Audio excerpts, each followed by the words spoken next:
মানুষের সবচেয়ে বড় দুর্ভাগ্য হল উস্কানি পেলে সে সঙ্গে সঙ্গে প্রতিক্রিয়া দেখায়। কেউ তোমাকে এক শব্দ বলল আর তুমি আগুনের মতো জ্বলে উঠলে। কেউ সামান্য অপমান করল আর তুমি ভেঙে পড়লে। তোমার রাগ, তোমার স্বর, তোমার অহম এই মুহূর্তেই বেরিয়ে আসে। কিন্তু শোনো, যাকে উস্কিয়ে নিয়ন্ত্রণ করা যায় সে কখনো স্বাধীন হতে পারে না। তোমার রাগ তোমার দুর্বলতা, তোমার নীরবতা তোমার শক্তি। যখন পৃথিবী তোমাকে চ্যালেঞ্জ করে, আঘাত দিতে চায়, তোমাকে উস্কায়, তখনই সঙ্গে সঙ্গে প্রতিক্রিয়া দিও না। থামো, নীরব হও। নীরব মানে চেপে রাখা নয়, নীরব মানে দেখা। নিজের প্রতিক্রিয়াকে দেখা, নিজের রাগকে দেখা, নিজের অহংকারকে দেখা। আর এই দেখাশোনায় হয়ে ওঠে পরিবর্তনের শুরু।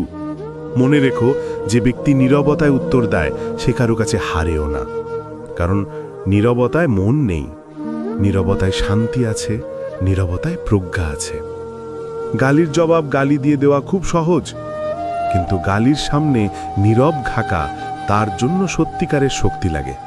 আর সেই শক্তি তখনই আসে যখন ভেতরে এক ধরনের জাগ্রতা জন্ম নেয়।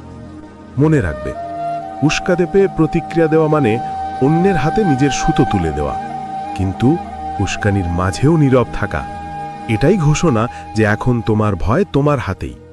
নীরবতায় বসো, রাগ এলে শুধু দেখো, তার সাথে ভেসে যেও না।